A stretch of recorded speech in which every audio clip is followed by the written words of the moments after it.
اللہ کے نبی صلی اللہ علیہ وسلم نے وہ مسواک ہاتھ میں لی اور اس لونڈی کی طرف تان لی، ایسے کر کے اس کی پیٹھ کی طرف لے گئے اور مارنا چاہا۔ ہاتھ اٹھایا، مسواک چھوٹی سی، کتنی لگتی اس سے، کتنی زور سے چوٹ لگ سکتی تھی، کچھ نہیں۔ مسواک اٹھا ایسے کیا، مارنا چاہا، ایسے کیا اور اس کی پیٹھ تک لے گئے لیکن مارا نہیں، وہی روک دیا، ایسے کیا بس، لیکن مارا نہیں۔ آنکھوں میں آنسو آ گئے اور یہیں سے واپس چلے اور اپنے حجرے میں آ گئے، کچھ نہیں کہا اس لونڈی سے۔ حضرت عائشہ صدیقہ کہتی ہیں اللہ کے رسول، آئے میرے شوہر، آئے میرے سرتاج، آپ نے تو مسواک نکال لی تھی، آپ اس کو سزا دینا چاہتے تھے، آپ اس کو مارنا چاہتے تھے، ایک مسواک ہی آپ مار رہے تھے، پھر کیا ہوا؟ پیٹھ تک لے گئے لیکن مارا نہیں، بلکہ الٹا آپ ہی رونے لگے اور واپس چلے آئے۔ فرمایا عائشہ مجھے غصہ آیا، میں نے مسواک لی اور میں نے مارنا چاہا، جیسی میں نے مسواک تان کر اس کی طرف اٹھائی اور مارنے کے لیے اس کی طرف بڑھایا، فوراً اللہ کے سامنے جواب دینے کا تصور میرے دماغ میں آ گیا۔ آئے محمد صلی اللہ علیہ وسلم، جتنی طاقت آپ کو اس لڑکی کے اوپر ہے، جتنی قدرت آپ اس لڑکی کے اوپر رکھتے ہیں، اس سے زیادہ قدرت اللہ رب العالمین آپ کے اوپر رکھتا ہے۔ میں نے سوچا کہ اس کو ایک لکڑی مار دوں، ایک مسواک کی ہلکی سی چوٹ اس کو مار دوں، لیکن میرے دل میں یہ تصور آیا، آئے محمد تم اس کو جو مار رہے ہو ایک ہی مسواک سے ہی، لیکن کہیں ایک مسواک کا مارنا کہیں اس کی غلطی سے زیادہ نہ ہو جائے، اس نے اگر اتنی بڑی غلطی نہ کی ہو اور آپ نے اس کو ایک مسواک مار دی، اس کی غلطی سے زیادہ اگر یہ سزا ہو گئی تو کل قیامت کے دن آپ اپنے رب کو کیا جواب دیں گے؟ یہ وہ ہستی اللہ کے سامنے جواب دینے سے ڈر رہی ہے جس کے بارے میں کچھ کہا ہی نہیں جا سکتا۔ جنت میں ایک مقام ہے، مقام محمود، اور اللہ کے نبی فرماتے ہیں فرض جب بھی اذان ہو تو میرے لیے دعا مانگا کرو اور مقام محمود کا سوال کیا کرو، مجھے امید ہے کہ اللہ رب العالمین وہ کسی ایک بندے کو دے گا اور مجھے امید ہے کہ وہ مجھے دے گا۔ ذرا تصور کیجئے، یہ اس ہستی کا ڈر ہے۔ ہم نے تو کتنوں پر ظلم کیے ہوں گے، کتنوں کو گالیاں دی ہوں گی، ماں بہن کی گالیاں، کتنوں پر ظلم و زیادتی کے پہاڑ توڑے ہوں گے، باوجود اس کے کہ ہم جانتے ہیں کہ ہم غلط ہیں، پھر بھی چونکہ ہم سماج کے اندر پاورفل ہیں، ہمارا کون کیا کرے گا، اور اسی وہم و نشے میں، اسی وہم و گمان میں اور اسی پاورفل ہونے کے نشے میں ہم لوگوں پر ظلم کرتے چلے جاتے ہیں، ہم غریبوں پر ظلم کرتے چلے جاتے ہیں۔ علامہ ذہبی نے کتاب الکبائر کے اندر ایک واقعہ نقل کیا ہے، سنو، علامہ ذہبی نے کتاب الکبائر کے اندر ایک واقعہ نقل کیا ہے کہ ایک غریب آدمی دریا کے کنارے بیٹھ جاتا تھا اور مچھلی کا شکار کرتا تھا، ایک دو مچھلی اس کو مل جایا کرتی تھی، وہ اس مچھلی کو بازار میں بیچ کر اپنے بیوی بچوں کا پیٹ پالا کرتا تھا، اگر مچھلی نہیں بکتی تھی تو وہ مچھلی خود اپنے گھر میں پکا کر اپنے بیوی بچوں کو کھلا دیا کرتا تھا۔ ایک مرتبہ معمول کے مطابق ایک بڑی مچھلی اس کے ہاتھ لگ گئی، وہ اس کو بازار میں بیچنے کے لیے جا رہا تھا، اس علاقے کے پاورفل آدمی کی نظر پڑ گئی، اس نے کہا اے یہ مچھلی مجھے دے دو، اس نے کہا صاحب لے لو لیکن اس کی قیمت مجھے دے دو۔ مجھ سے قیمت مانگ رہا ہے، جانتا نہیں ہے میں کون ہوں؟ یہیں سے ظلم کی بنیاد پڑتی ہے۔ آپ کچھ بھی رہیے لیکن آپ نے اگر کہہ دیا میرے بارے میں سنا ہے میں کون ہوں، پتہ لگا لینا ذرا علاقے میں، یہی وہ تکبر ہے جس کے بارے میں اللہ تبارک و تعالی، اللہ کے نبی صلی اللہ علیہ وسلم فرماتے ہیں کہ یہ اللہ کے خلاف اعلان جنگ ہے، کیونکہ تکبر کرنے کا اور غرور کرنے کا حق صرف اللہ رب العالمین کو ہے اور کسی کو نہیں۔ اور کوئی آدمی اگر یہ کہتا ہے کہ جا پہلے پتہ لگا میں کون ہوں، تو ابھی پہچان نہیں رہا مجھے صحیح سے، اس کا مطلب یہ ہے کہ وہ اللہ کے مقابلے میں اپنے آپ کو کھڑا کر رہا ہے۔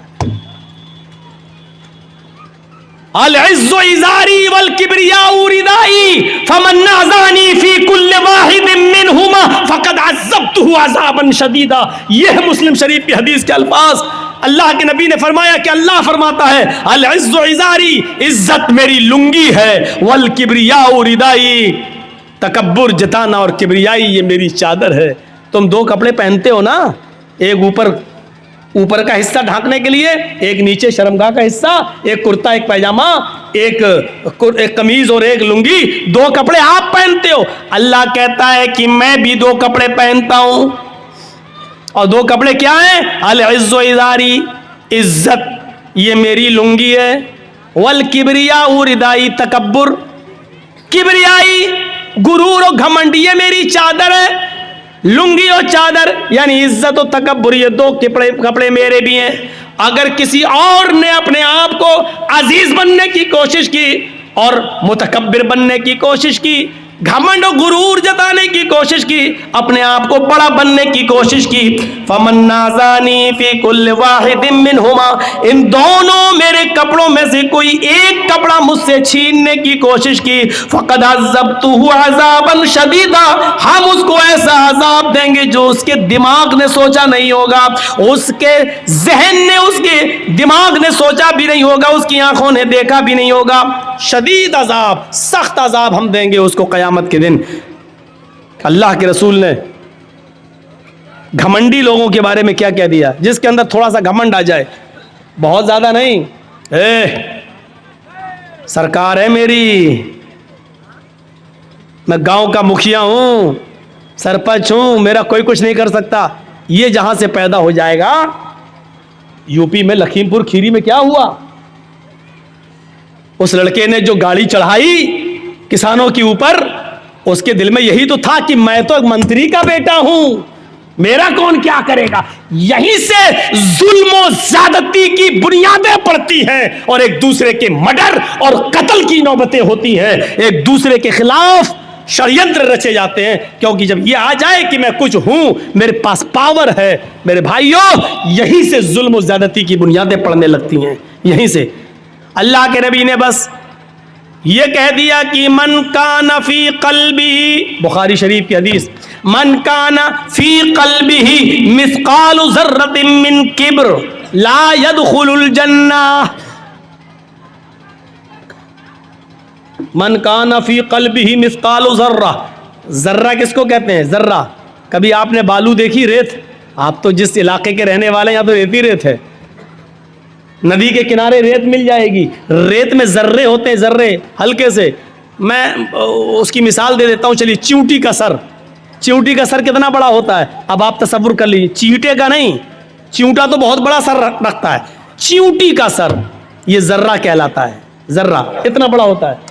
اللہ کے نبی نے فرمایا من کان فی قلبہ مثقال ذرۃ من کبر, چیونٹی کے سر کے برابر, سرسوں کے دانے کے برابر, رائی کے دانے کے برابر بھی اگر کسی انسان کے دل میں تکبر آ جائے, گھمنڈ آ جائے, لا يدخل الجنہ, ایسا آدمی جنت کے اندر داخل نہیں ہوگا.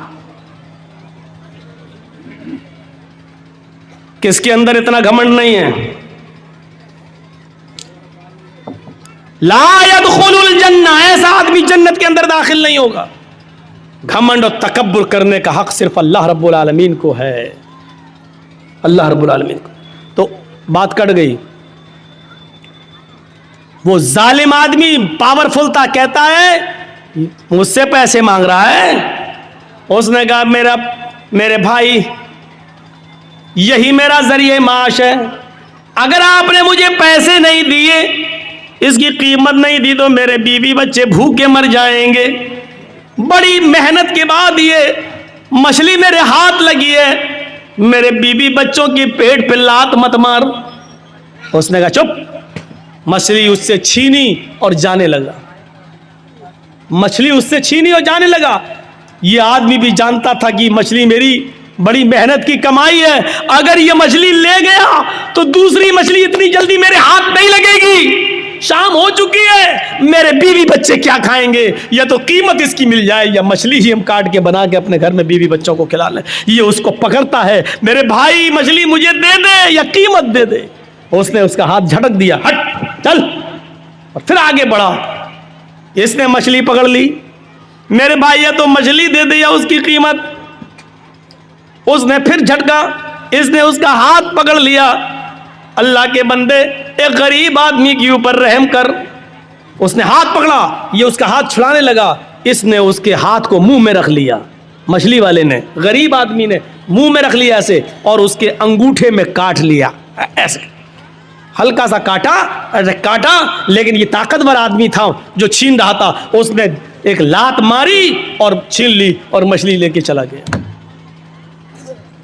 یہ آدمی اپنے گھر آیا, اپنے دوستوں کو بلایا, پارٹی کرتا ہے, مچھلی کاٹی جاتی ہے اور پارٹی کی جاتی ہے. یار دوستوں نے مل کر مچھلی کھائی. رات میں جب بستر پہ سونے کے لیے جاتا ہے, سنو اے لوگو, تم سے محبت کا ایک رشتہ رہا ہے لال بتھانی والو, غور سے سنو. رات میں جب بستر پہ سونے کے لیے جاتا ہے تو اس کے انگوٹھے میں درد شروع ہوتا ہے. اس نے کپڑا اپنا لپیٹا لیکن درد میں اضافہ ہوتا چلا گیا. پوری رات کروٹوں سے گزرتی گئی, اس کو نیند نہیں آئی, لیکن رات کی تاریکی میں جائے تو کہاں جائے. کبھی اپنی بیوی سے کہتا, کبھی خود اس کو انگوٹھے کو پکڑتا, درد سے کراتا پریشان ہو جاتا ہے. فجر کی نماز کا انتظار کرتا ہے. فجر کی اذان کی آواز دھیرے دھیرے رات کٹ جاتی ہے, فجر ہو جاتی ہے, مسجد کے اندر جاتا ہے, نماز پڑھتا ہے. جو حکیم طبیب مسجد میں نماز پڑھنے آتے ہیں, یہ اس کے پاس جاتا ہے. انہوں نے اپنے گھر لے گئے اور لے جانے کے بعد اس کے انگوٹھے کو دیکھا. اس زمانے میں کچھ لیپ ایپ لگایا جاتا تھا, لیپ ایپ لگایا گیا, لیکن درد میں اضافہ ہی ہوتا گیا. 4-5 دن ایسے ہی گزر جاتے ہیں, درد میں کمی نہیں ہوتی. اس نے انگوٹھا پھر دوبارہ دکھایا, اپنے اس سے بھی بڑے طبیب کو دکھایا. اس نے کہا یہ انگوٹھا میں انفیکشن پھیل گیا ہے, زہر پھیل رہا ہے, یہ انگوٹھا تمہارا سڑ چکا ہے, اس انگوٹھے کو یہاں سے کاٹ دو. اگر تم نے اس انگوٹھے کو نہیں کٹایا تو یہ زہر تمہارے پورے ہاتھ میں پھیل جائے گا. کوئی راستہ نہیں تھا. 5-6-10 دن کے اندر یہ تیار ہو جاتا ہے کہ چلو انگوٹھا ہی کٹوا دو, کم سے کم ہاتھ تو بچ جائے گا. پھر اس نے اس انگوٹھے کو کٹوا دیا. 1 مہینہ 2 مہینہ کٹ گیا, لیکن اس کا کچھ عنصر باقی رہ گیا تھا. اس نے دھیرے دھیرے پورے پنجے کو خراب کر دیا. پھر درد بڑھنے لگا. 3-4 مہینے کے اندر پورا کا پورا ہاتھ کا پنجہ سڑ گیا. حکیم کو دکھاتا, طبیب کو دکھاتا ہے. طبیب نے کہا آپریشن میں کچھ کمی رہ گئی ہوگی, اس لیے تھوڑا سا کچھ عنصر باقی رہ گیا, تمہارا پورا کا پورا ہاتھ یہ پنجہ سڑ گیا ہے. دیکھو پورا ہاتھ خراب ہو جائے گا, علاج اس کا ایک ہی ہے کہ تم پورا کا پورا ہاتھ کا پنجہ کٹوا دو. پورا ہاتھ کا پنجہ کٹوا دیا گیا. 3-4 مہینے پھر کٹ جاتے ہیں, لیکن تھوڑا سا عنصر پھر باقی رہ جاتا ہے. وہ پورا دھیرے کلائی تک پھیل جاتا ہے. طبیب نے کہا یہ کلائی کٹوا دو, نہیں تو پورا بازو کاٹنا پڑے گا. کلائی کٹ جاتی ہے. 3-4 مہینے کے بعد یہ بازو تک زہر پھیل جاتا ہے. طبیب نے کہا پورا کا پورا بازو کٹے گا, نہیں تو یہ زہر پورے جسم کے اندر پھیل جائے گا. ایک بڑا حکیم کہنے لگا میں بار بار تمہارا علاج تو بالکل ٹھیک کر رہا ہوں, لیکن پتہ نہیں یہ زہر تمہارے جسم میں اوپر تک کیسے چلا جاتا ہے. اچھا مجھے اس بیماری کی شروعات بتاؤ کیسے ہوتی ہے. اب حکیم نے کہا مجھے اس بیماری کی شروعات بتاؤ کہاں سے ہوئی. اس نے کہا تقریباً 1-1.5 سال پہلے کا واقعہ ہے. میں نے ایک غریب آدمی سے ایک مچھلی چھینی تھی. یہاں تو پتہ نہیں کتنے بیگھہ زمینیں چھینے بیٹھے ہوئے ہیں, قبضے کیے بیٹھے ہیں. ارے مولانا صاحب اتنی گہری بات آپ کو بتاتا کون ہے, بتاتا کون ہے؟ ارے کوئی جبرائیل تھوڑی آتے ہیں میرے پاس, آپ ہی لوگوں میں سے لوگ بتاتے ہوں گے. ہر جگہ کا ہر ایریے کا آدمی بتاتے ہیں. فون پہ تو اور زیادہ بتا دیتے ہیں, مولانا فلاں جگہ آ رہے ہو نا, ہاں وہاں ایسا ہوتا ہے. ہو گئی 1 گھنٹے کی تقریر تیار میری.